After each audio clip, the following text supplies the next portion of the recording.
of you are very, very familiar with Dr. Sanjay Mahalingam. And let me spotlight you here. Okay, very good. So we are so happy to have you here. Last year, time has flown by so fast. And a quick brief introduction to Dr. Sanjay Mahalingam. He finished his MBA from Swami's College in 2004, finished his PhD in 2008, and then he's been teaching in Sri Satsa Institute of Higher Institute of Learning for several years since then. And Swami has accompanied, Sanjay has accompanied Swami to Kodaikanal, to Atirudra Mahayagna, and has given a lot of talks in the presence of Swami. And more than that, has gained beautiful insights into different types of margas to reach our goal, especially the marga of going inside and meditating on the I. And even though his talk to us last year was so powerful, every study circle, there's something or the other we refer back to the talk, what we have learned in our study circle. And now the study circle we are doing, the topic is I to we and we to he to I. So from the small I to we, and then we go to he and the big I. So that is the study circle we are doing. So it's all about Brahman and the oneness. And so as a part of the study circle, we started doing the I meditation, which you had kind of initiated us into. So I called Brother Sanjay to get a better audio quality for that. And he was so kind enough. He said, no, I'll come and do it myself. And so it is, that's how we have this wonderful evening amidst all of you. I'm going to hand over the session to Dr. Sanjay Mahalingam. Thank you again, Sanjay, for taking time. And we feel like this is a blessing from Swami and Saraswati Devi on Saraswati Puja Day. You're here to impart a wonderful knowledge for all of us. Thank you again, Sai Ram.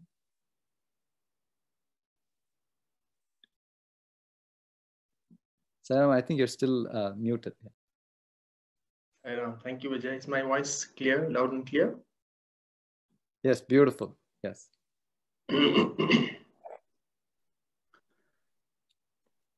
Okay, so since some of you or many of you have been practicing some sadhana, and since this is a Zoom call and you're all available together, if there's anything that you would like me to talk about, if there are any questions or clarifications or anything, we can start with that, because time is limited. I can always say a few things, but if there's something that you would like me to talk about which matters to you, anything that matters to you, we can talk about that. So let me just invite anybody here who can, you can unmute yourself and you can basically let me know what is it that you would like me to talk about. So anybody, you don't have to, there is no reason to feel any kind of hesitation at all. This is just a very closed door gathering of one family. So, you can just freely unmute yourself and let me know. Is there anyone?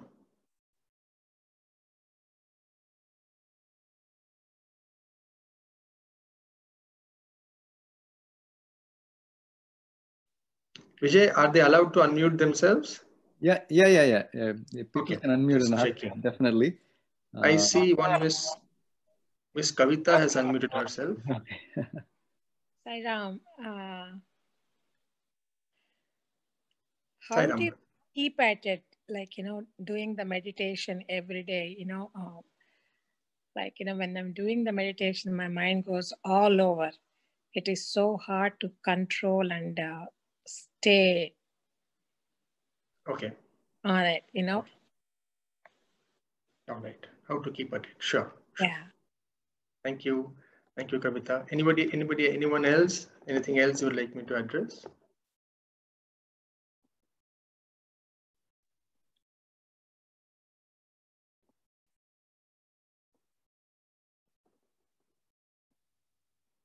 Okay. So I will assume that. Sairam, I have one question. Yes. How do you control the breath that we have to do, intake and then the outgoing? Because that is most important, they say, when you are doing the meditation. And your concentration depends on that. Is that the truth? I want Okay. Okay. About the breath. Sure.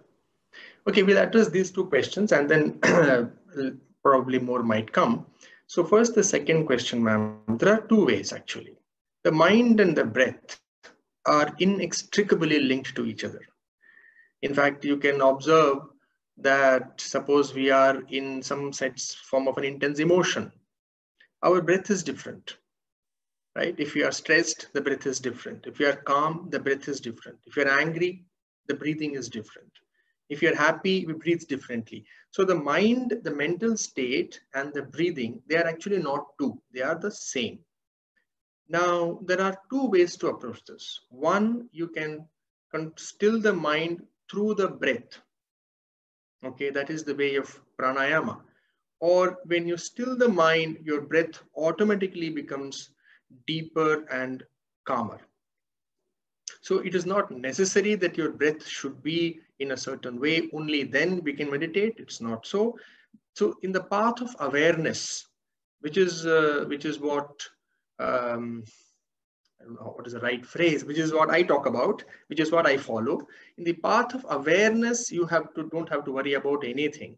Your awareness, if it is in the right place, automatically the breath will follow and the breath will become as it has to become. So we don't have to worry about the breath on the path of awareness.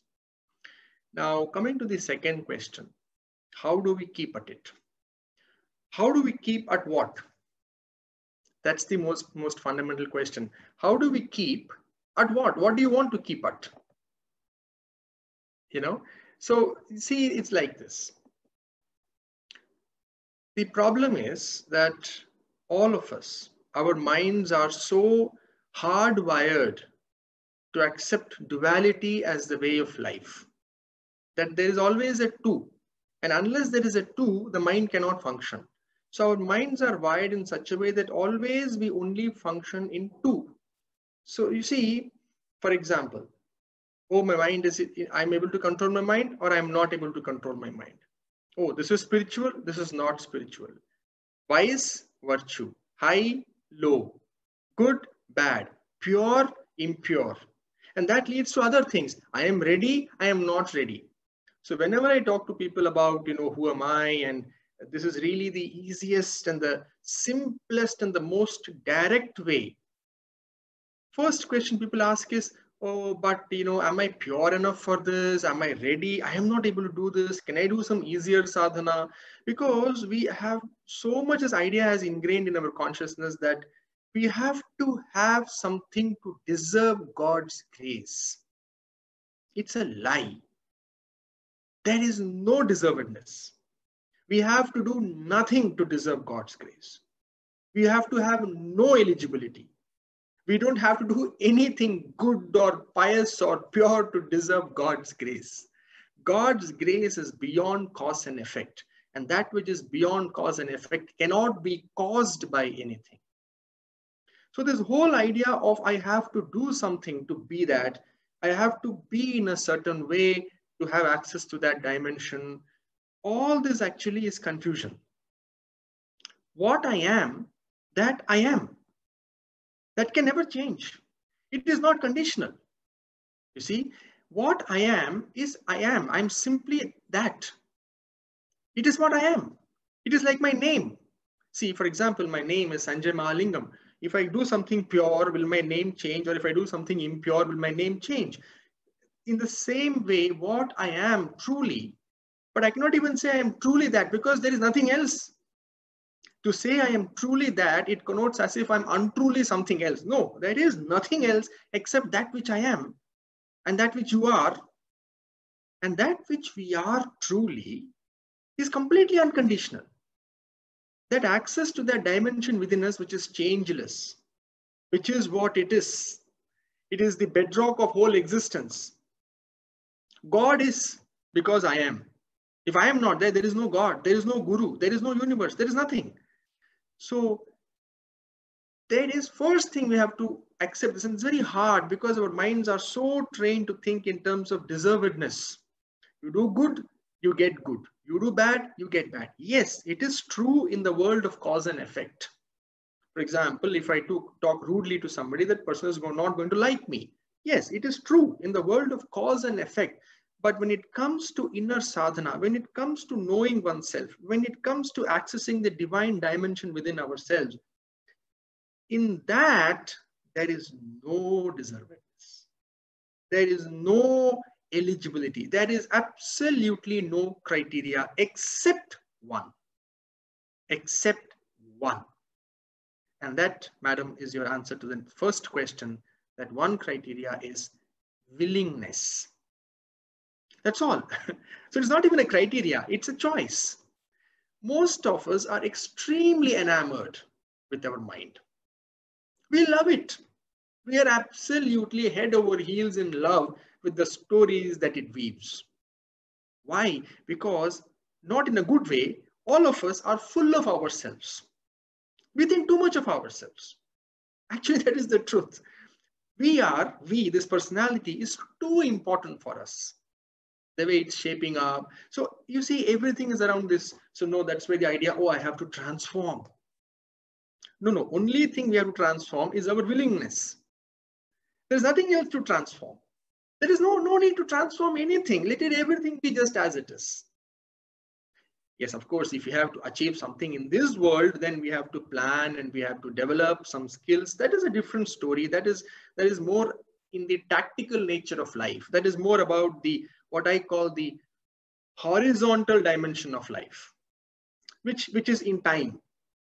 But in the vertical dimension of life, which is going within, which is really timeless, in that dimension, there is no criteria, no eligibility, no deservedness, no talent, except willingness. Am I willing? Am I willing to not be interested in my thoughts? It's really that simple. And because we are not willing, truly, deeply, we are actually not willing, we create these alibis. So, oh, no, I am not ready. No, I am not willing.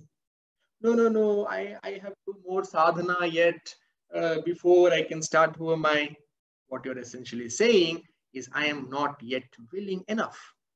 No, how do I control the mind? What we are saying actually is, oh, I am too interested in my mind and I am unwilling to give that interest up.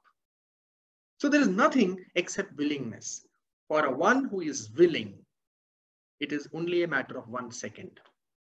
There is no time. This is not a sadhana that needs tremendous practice. Practice is required to mature our willingness.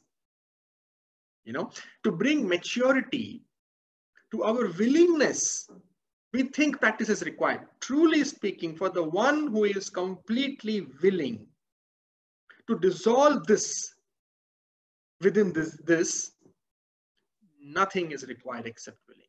Let nobody ever tell you, let nobody fool you into believing that, that I lack something and I have to get something before I can realize my divine nature. Absolutely not. This is the only thing in the universe which does not need any maintenance, does not need any talent. It does not need any special faculty.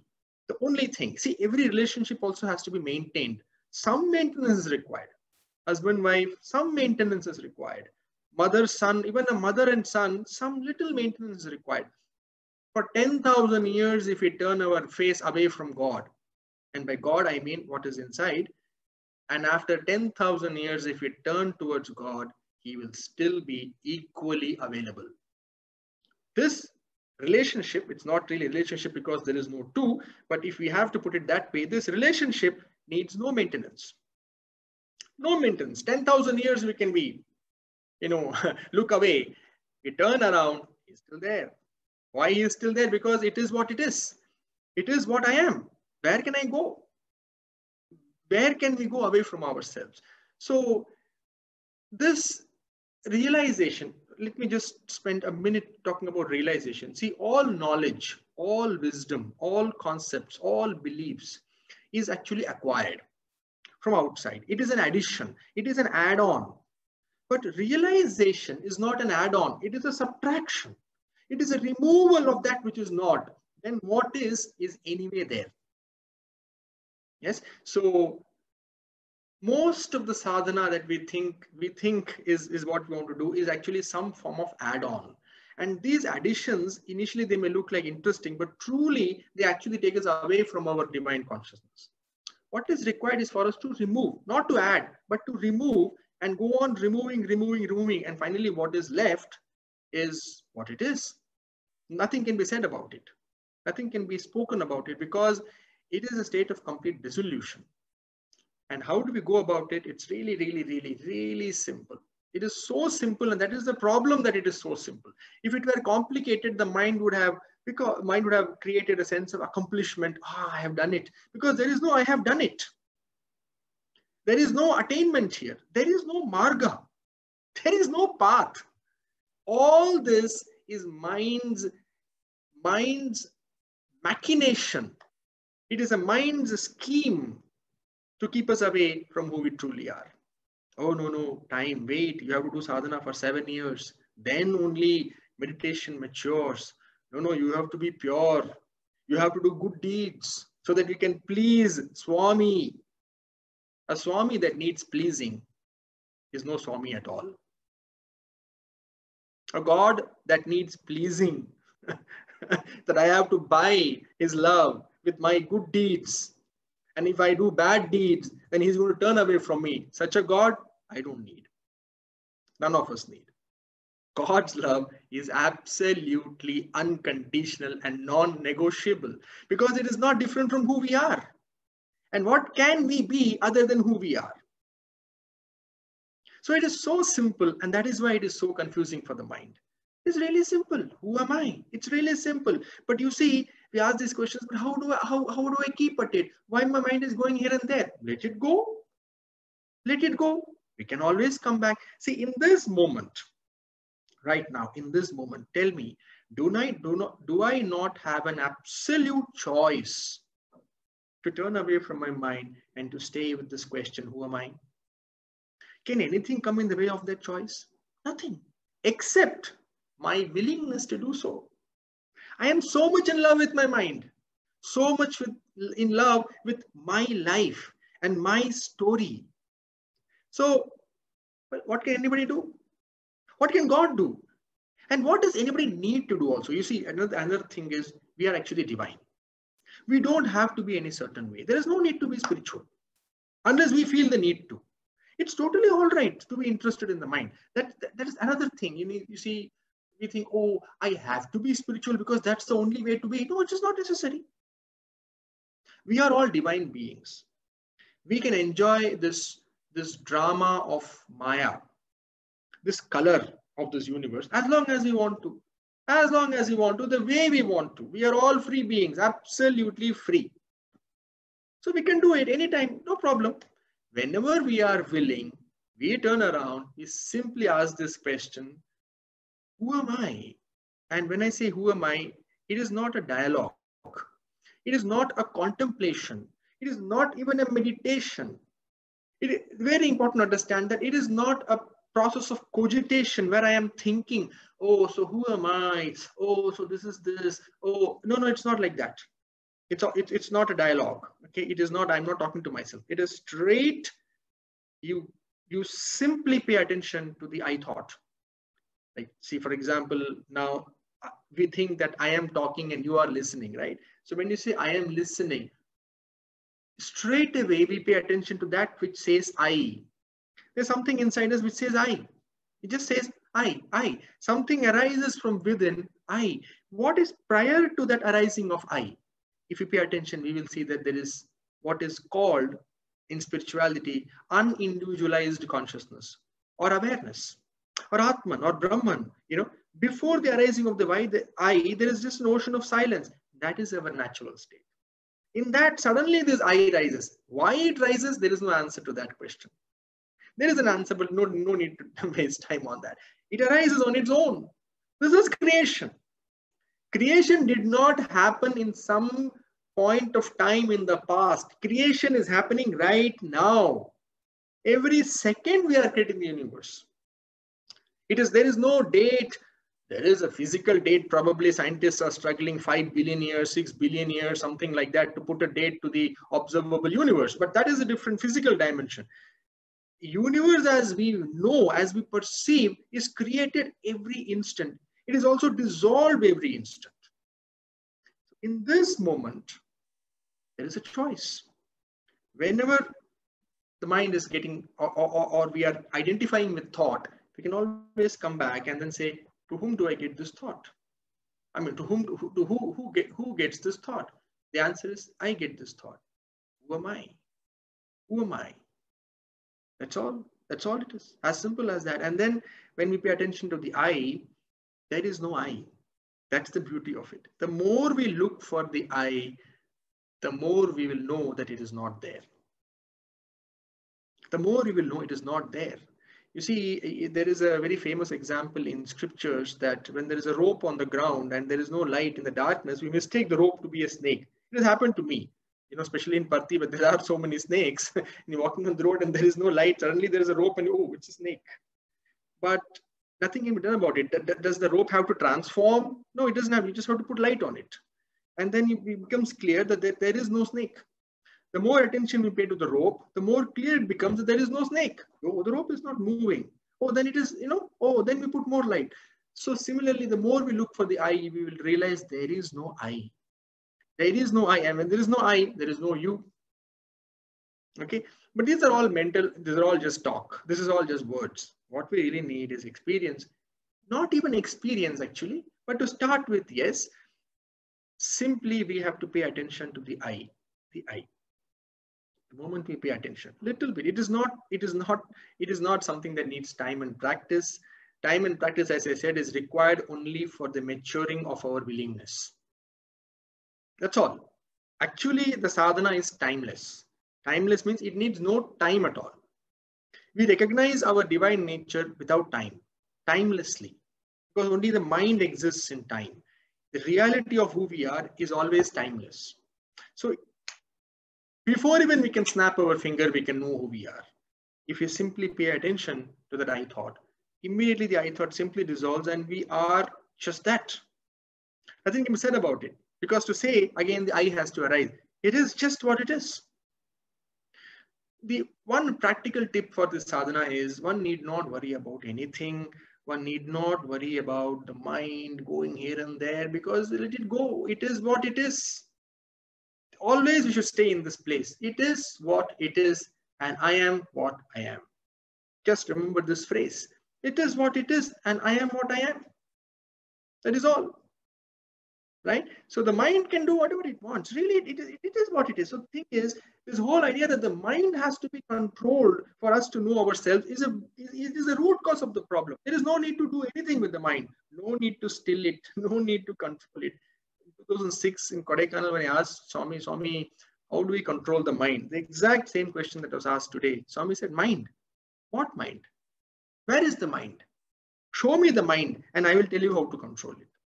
Then Swami said, there is nothing like mind. There is only God. Later on in my years of sadhana, I have come to realize this, that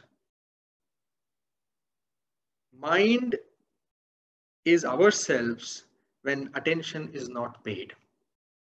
Mind arises, the root of the mind is lack of attention to ourselves. That is all there is mind. Like shadow comes when we face the wrong direction. When we look at the sun, when we look away from the sun, the shadow is in front of us. What can you do about the shadow? Nothing really can be done. You can only turn around. The shadow is no more in your perception. In the same way, nothing can be done about the mind. It cannot be controlled or stilled because it is not there to still. It doesn't even exist. When we pay attention to I, the mind is not there. So there's no need to worry about the mind, about emotions, about this or that, because everything is, remember, as it is. And I am as I am. Or how Swami used to say, I am I. Nenu nene. Everything is what it is, and I am what I am. Of course, when we go deeper into I am what I am, then What is also begins to change because we start vibrating at a higher frequency on our own, but we don't have to worry about it. We don't have to change a thing about ourselves. We don't have to change a thing about the mind. We don't have to change a thing about this universe. Nothing needs to be changed about anything. I know it sounds radical because we are so trained to think of this as a step-by-step process. Like once I do this, then this will happen. My mind will become still. Then I will know myself. Then there is no such process. This idea of a process is mind's ruse. It's a mind's excuse to somehow keep us trapped in the mind. There is no such thing. There is only what we are, and there is only what it is. So everything is what it is, and I am what I am. And in that space, we can find that ocean of peace, which all of us are, trying to settle down into, which is eluding us. That is the easiest sadhana that I know of. That's the only sadhana I practice. So I am sure there are other ways. In no way I am invalidating anything that you are doing. Let me make that very clear. If you are doing some other form of sadhana and you are approaching life and spiritualities from some other outlook, and if it is working for you, please go ahead.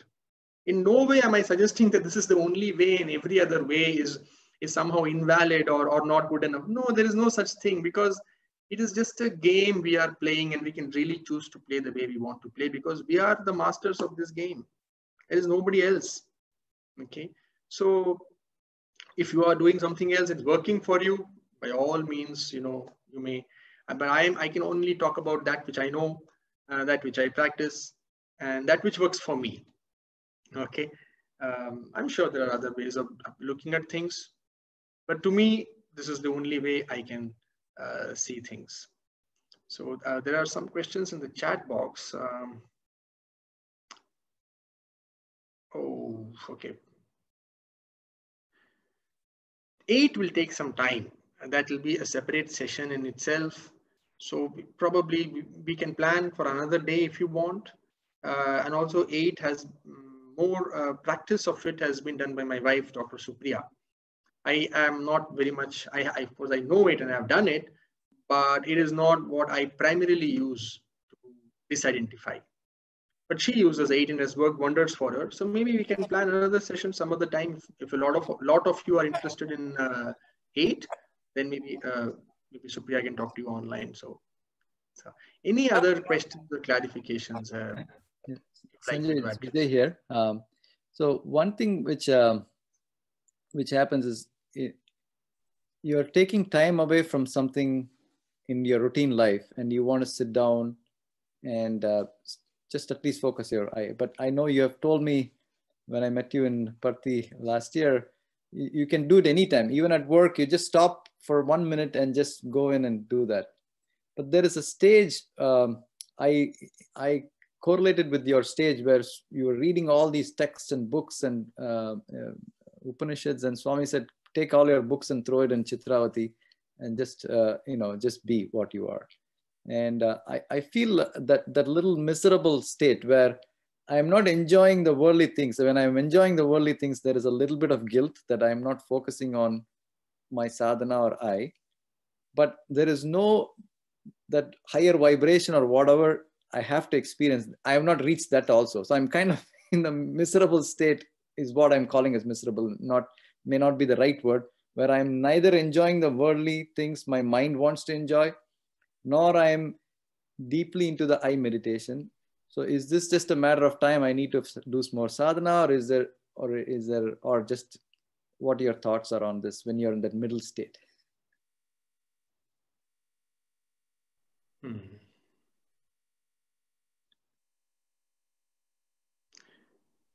See, again, yeah, I did undergo a certain form of a journey, but it is not necessary that all of us also have to undergo the same journey.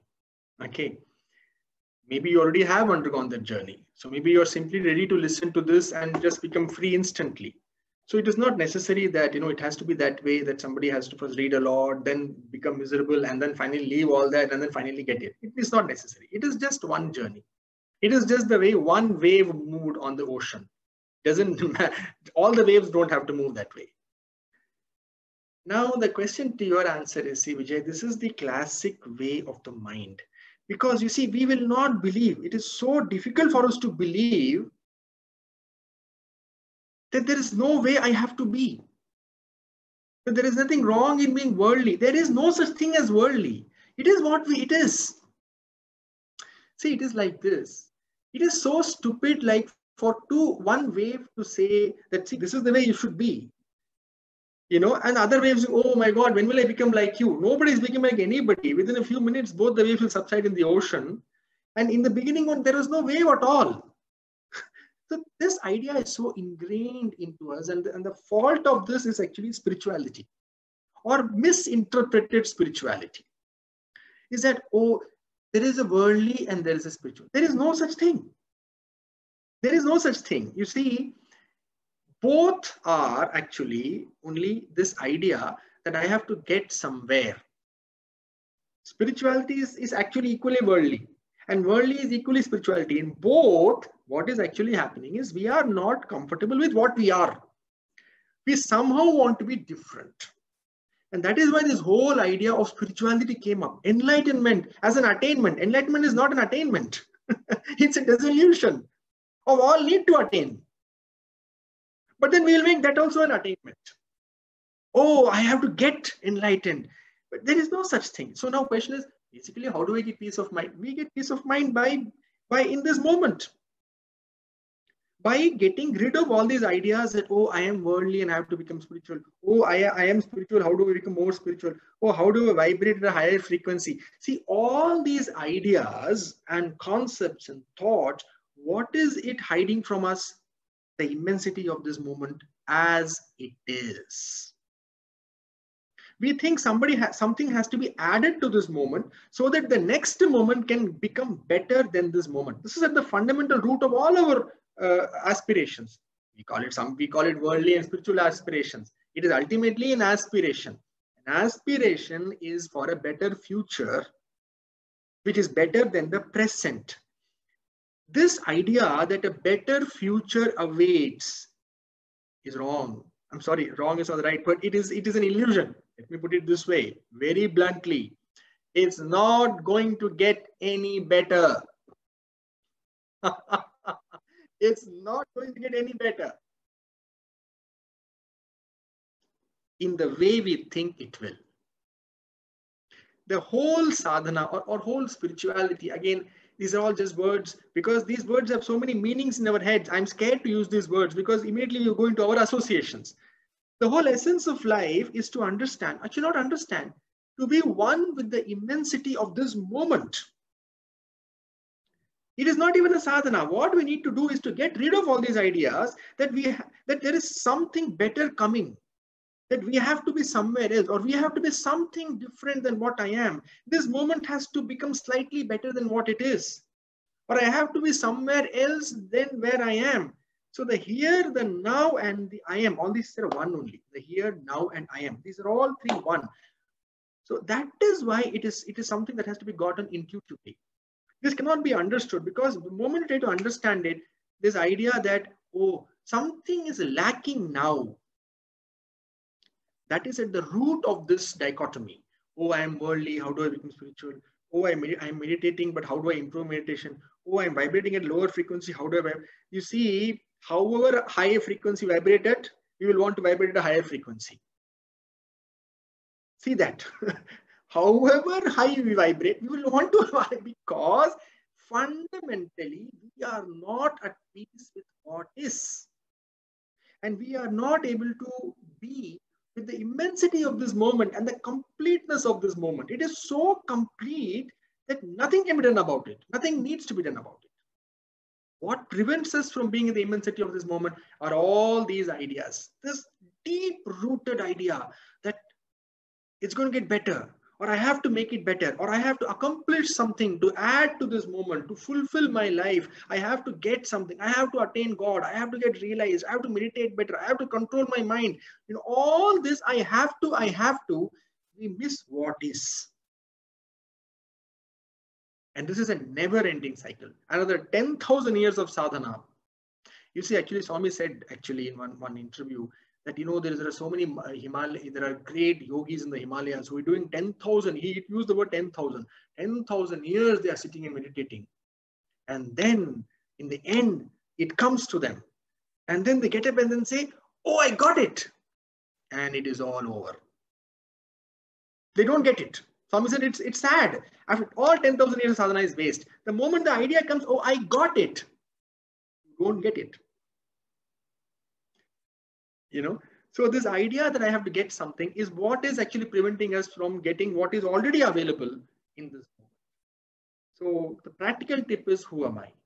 When we do this, who am I, we simply realize that, oh my God, nothing ever needed to be changed at all. I don't know. I'm sorry if this makes sense to you, or this is very abstract. No, it makes sense. Mentally, it will not make sense. Because another profound statement I recently heard in one of our satsangs is, God is now. Right now, this moment is God, is Brahman. Because whatever is past and whatever is future is only in your mind. And that correlates with exactly what you're saying is, this moment is complete, this moment is everything. And I will go one step further, Vijay. I will not say God is now. I will say now is now. Now is now. Okay. God is now. Because the moment you say God is now, then there is something else that is ungodly. Okay. Again, there's a duality. Now is now. Okay. That's what Swami say, I am I. He never said I am, he said I am God. But when it came to sadhana, Swami said, I am I. Now is now. And that now is complete. Now is complete. So I am itself a complete statement. Absolutely. That is the thing. Yeah. I am God is actually very problematic. Oh. Because then if I am God, what is God? It goes here. I am. That's it. That's it. That statement, that's the most complete statement, probably. Most complete. Exactly. Exactly. Thank you.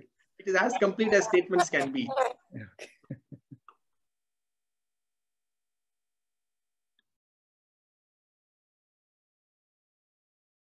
There are some chats.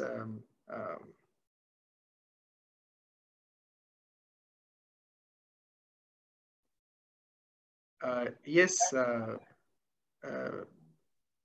Yes, Miss Dani, yes. Okay. She has sent me privately a chat to answer to your things. Yes, absolutely. Wonderful.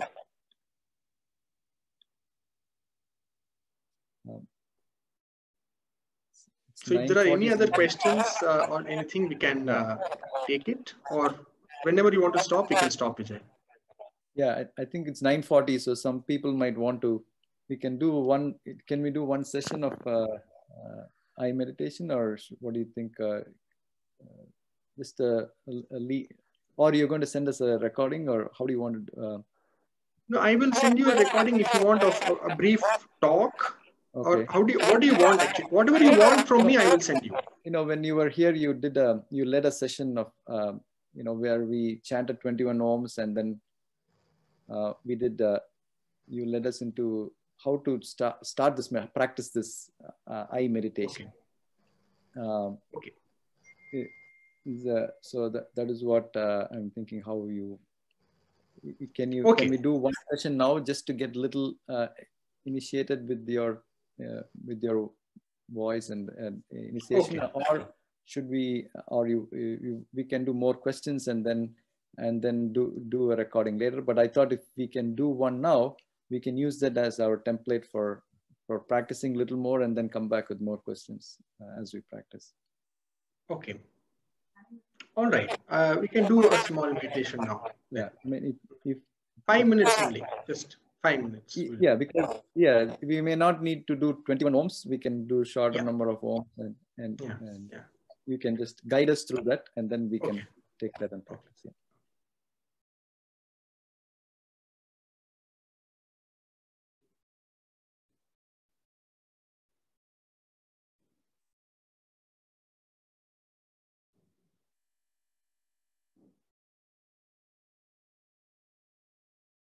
Okay, we will do one thing. We will do just we will do seven Omkarams, and then we will I will guide you through a 3 or 4 minute process. It's really not a process. I'll be just speaking and you can just stay with my words.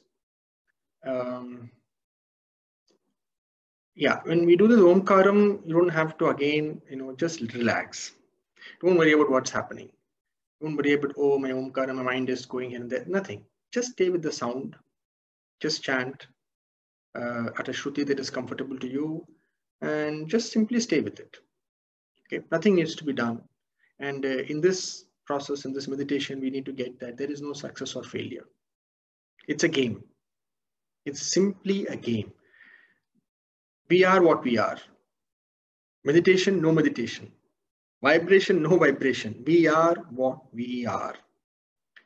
Okay, so there is nothing to be got out of this. There's nothing to be achieved. There is nowhere to reach. So utterly be relaxed. Let there be no stress of attainment or making something happen. All these things, which is so ingrained in us, is what actually stops us from actually attaining. This need to attain, this is so ironic and paradoxical. It is so counterintuitive that the need to attain is the one that comes in the way of attaining. So there's nothing to really do. So just relax and just sit comfortably erect. Okay, just don't crouch and don't let your shoulders fall, but that doesn't mean you have to sit like nothing like that. Just relax, try to keep your back comfortably straight, and you could sit in Yoga Mudra. Yoga Mudra is this palm facing upward, index finger and thumb together, and these 3 fingers together, not separate. Again, this will aid you a bit, but again, in the path of awareness, nothing really matters. Okay, so index and thumb together, these 3 fingers together, facing upward, the palm placed on the knee, and comfortably sitting. I'll start now.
Gently ask yourself this question: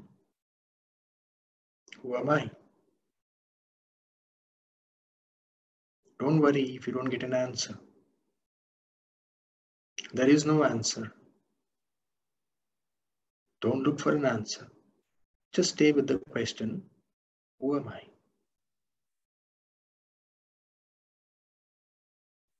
Something arises inside which says I. I. In this moment, right now, just try to pay attention to this feeling arising within, which is I. Don't try to grasp it. Don't try to hold it. Don't try. Simply ask the question, who am I?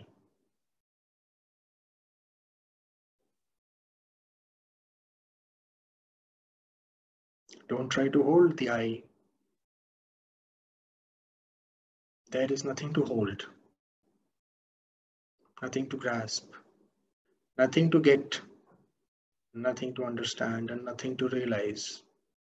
Simply, gently pay attention to the I.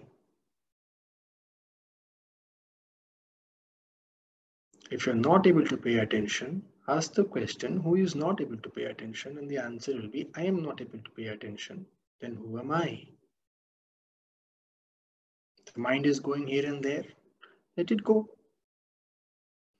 The moment you realize that the mind is going here and there, ask yourself the question, whose mind?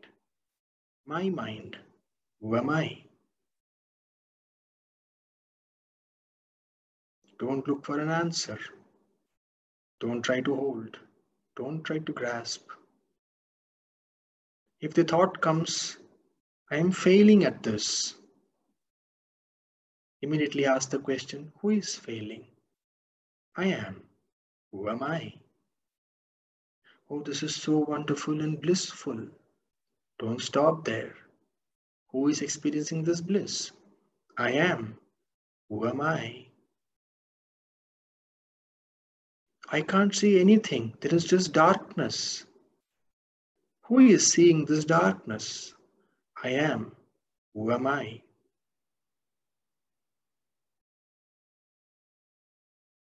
When the mind has become silent, the thought will come in the mind. Oh, this silence is so good. Don't stop there. Who is asking the question? Who is experiencing the silence? I am. Who am I? Don't make this a task. This is not a task to be accomplished. This is not a journey to be completed. It is simply what it is. Who am I? Let the mind do what it wants to do. The moment it is realized, ask yourself the question, whose mind? My mind. Who am I? Don't worry. Don't worry if it looks to your mind as if nothing is happening. Don't worry. Nothing is happening. You are what you are. Don't get fooled by the thought, nothing is happening. What am I doing? Ask yourself, who is getting these thoughts? I am getting these thoughts. Who am I? Who am I?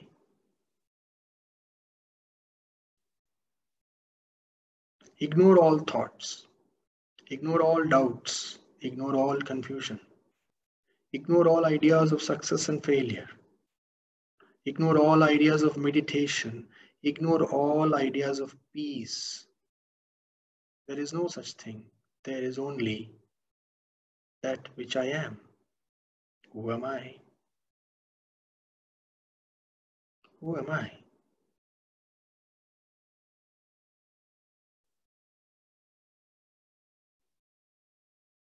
Simply stay with the I thought. Simply stay with I am. And if you're not able to stay, it's totally all right. Just ask yourself, who is not able to stay? The answer will be, I am not able to stay. Who am I?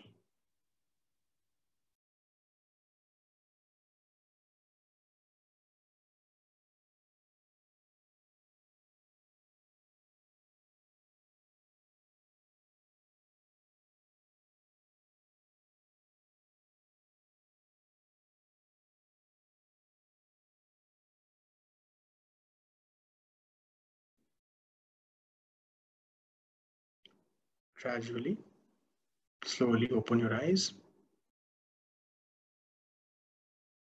and try to remain in that state of silence.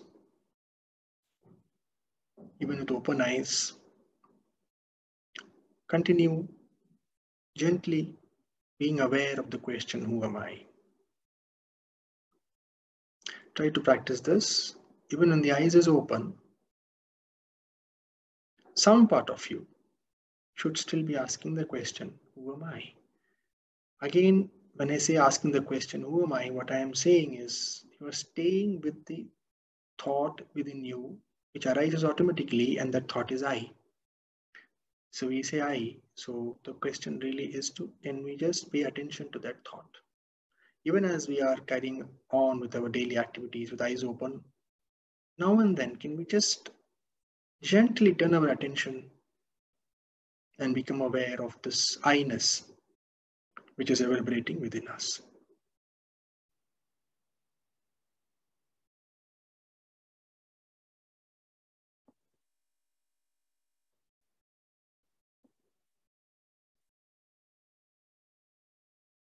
So thank you. Any questions or so Vijay, how do we go ahead? If anybody has any questions right now, I think about the session we just had, it'll be a good time to clarify. I think we have a couple more minutes. Sai Ram, Vijay, can I ask? Sai Ram, Srini. I heard this is where exactly Ramana Maharshi followed. He said, wanting something, doing something, people try to be happy. And he said, inner dweller hate action. He doesn't need to do anything to be himself. So what I try to do from this class, there is a certain subtle vibration within me. I try to focus who is listening this vibration. That's because there is a vibration you can, so much, very subtle vibration you can feel in your head, and try to use this technique. Who is listening this vibration?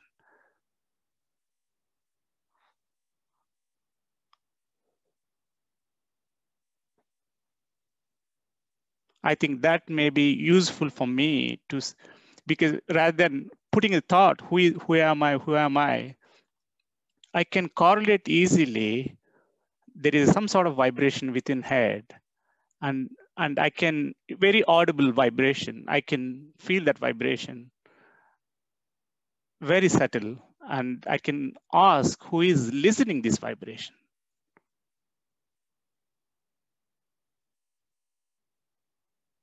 Yes, that's correct. That's you asking who am I only. Who is listening is you are listening. So who am I? It's the same thing. Yeah, and I mean, when I ask question, who am I, then there is a thought provoking.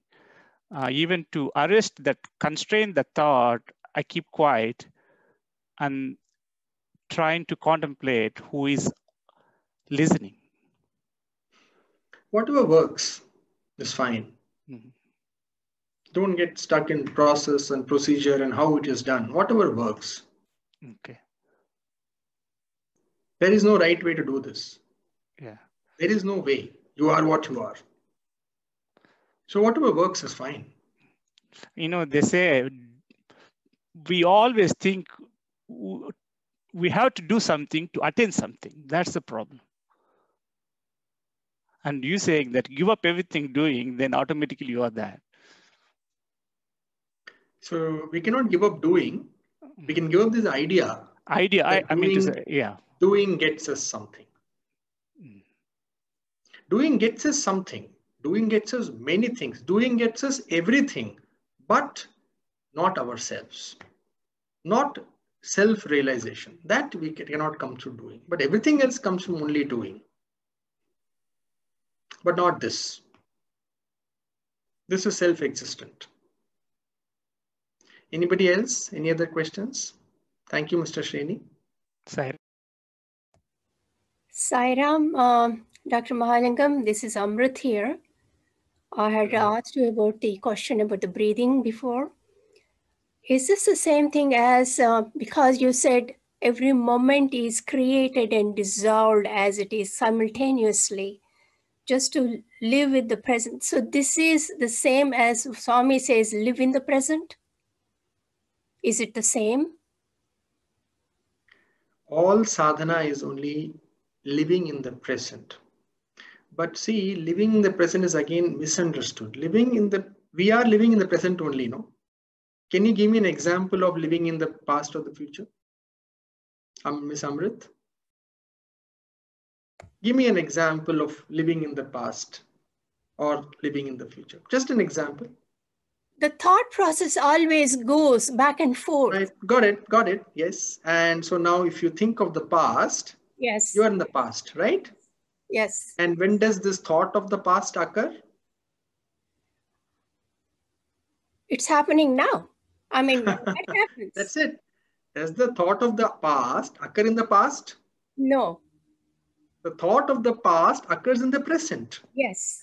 When does the worry about the future happen? Same thing. Now. So we are all living in the now only. Nobody has ever lived ever in the past or the future. Everybody is already living in the now. So then what is the meaning of living in the now? Living in the now means deepening our experience of the now. Already we are in the now only. There is no other place possible. Right? But we want to deepen this experience of now. Right now, our experience of now is only thought. Yes. Our experience of now, actually everything we experience is the experience of now. Yes. But now can appear as thought. What we really want is to deepen this experience of now. So we want to move to deeper dimensions of now. The deepest dimension of now or life possible, the most intimate dimension of now is actually now as now is. Before anything gets added to this now. Even the idea this now is now, before even that, this now is simply now, that infinite, endless, timeless now. When we are in touch with it, that is actually truly living in the now. That is what Swami is talking about.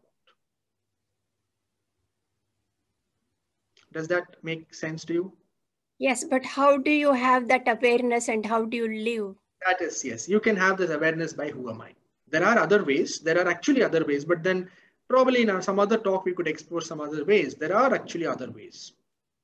But the simplest and straightforward way is who am I? Because this moment now is not different from who we are. Actually, what we truly are is now only. Yes. This now, this moment is what we actually are. Yes. But unless we get this clarity within ourselves, all these things that I'm saying will make you even more confused. But that's the way it is. Yes, because this has to be got intuitively. Lot of things that we have to undo what we have learned actually in many ways, I think, because which is confusing us. So again, hold this thing of lot of things I have to undo. Again, you have put yourself in time. Okay. Don't do that. Okay. There's nothing to undo. Okay. Everything will be undone. In this moment, what you are, it's simple. That's all, no? Okay. This idea, oh my God, I have such a baggage and I have so much past. Now I have to undo. I have to clear my karma. How do I do? My mind is so unstable. How? All this is an excuse of your mind to somehow keep you entrapped in it. You have to undo nothing. Okay. In this moment, what you are, that you are. Okay. Only we have to undo our unwillingness. Yes, I agree. I understand more that now. The willingness, it has to be there. Thank you. No, it doesn't have to be there. It's your wish. Yeah. But if you want it, then it has to be there. That's all. Yes, that's what I meant when you. No, it is very important, because when willingness is not there, then we judge ourselves. Oh, yes, something is wrong with me because I don't have willingness. That is another problem. That is another manifestation of the ego. Oh, okay. Willingness or no willingness, you are still what you are. Okay. Now we want to draw that experience of who we are. In the mind, we want to draw it.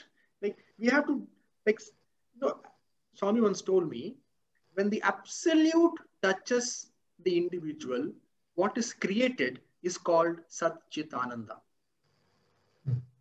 So who we are, that we are, willingness or no willingness. But we want to experience Satchidananda. Therefore, the mind has to come in touch with what we are. For that, you need willingness. But we are what we are. Willingness or no willingness. Thank you. Thank you. Yes, sir. Ma'am, sorry. Please come again. Oh, sorry, sir. What about what? Come again. Which part, sir? No, what I'm saying, come to us again. It was very beautiful. Oh, yes, sure. Up to Vijay. Yeah. He is in touch with me, so yes. So, Brother Danny is used to live in Etika, close to us, but right now he's in New Zealand. So he's joining from New Zealand. Yes, it is so helpful for me, what you were saying. It is truly a gift from God. Thank you. Now it is so easy. It's all online. So whenever it's required, I'll try to make myself available. Thank you so much. Yeah. If there are any other questions, we can take one last question. Otherwise, it's late here for many of us who are on this call. Any last question? Anybody? Sairam, for Amrita, you said you have to be in the now. And you said, but you have to go deep. What's the meaning of being in the now and going deep? It's a good question, ma'am. So actually, as I was saying to the previous questioner, we're already in the now only, no? Yes. Everything is happening in the now. This talking is happening in the now. This listening is happening in the now. Everything is happening in the now. Are you with me? Yes. Yes. Now, tell me, how are you experiencing this now, right now? How is this now showing up for you? In other words, what is happening in this now for you? Thought? Am I right? Some thought? Yes. So I am sitting now for the last, say, 1 hour. So I'm having a slight feeling in my back, a mild stiffness. So now is showing up as body. Yes. Physical sensation. So you see, this now can show up as many things. It can show up as a bodily sensation. It can show up as a thought.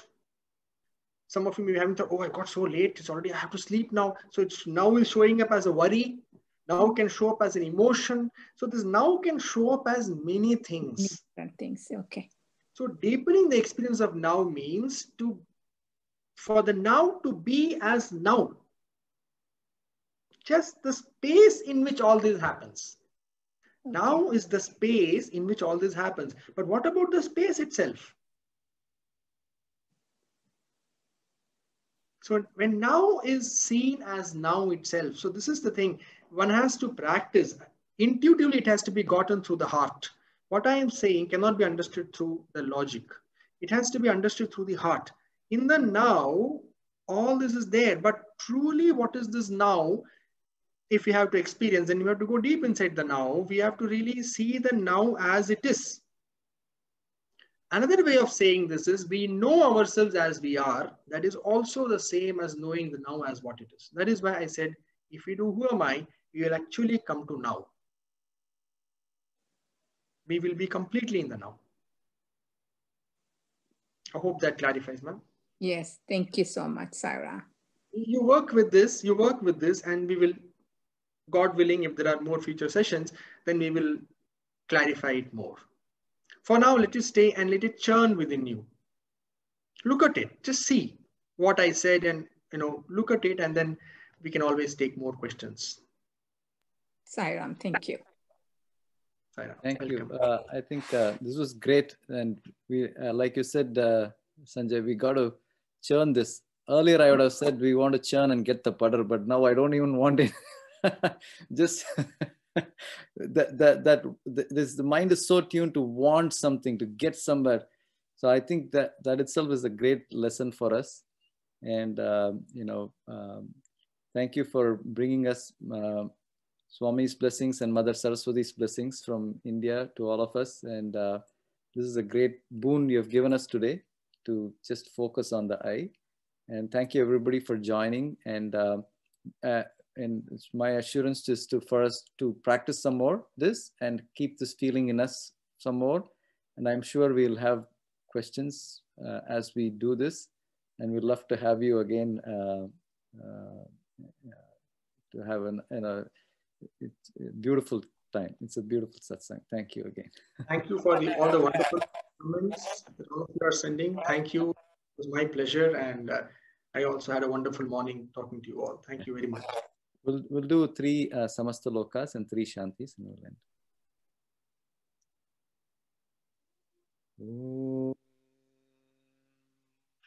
Samasta Loka Sukhino Bhavantu. Samasta Loka Sukhino Bhavantu. Samasta Loka Sukhino Bhavantu.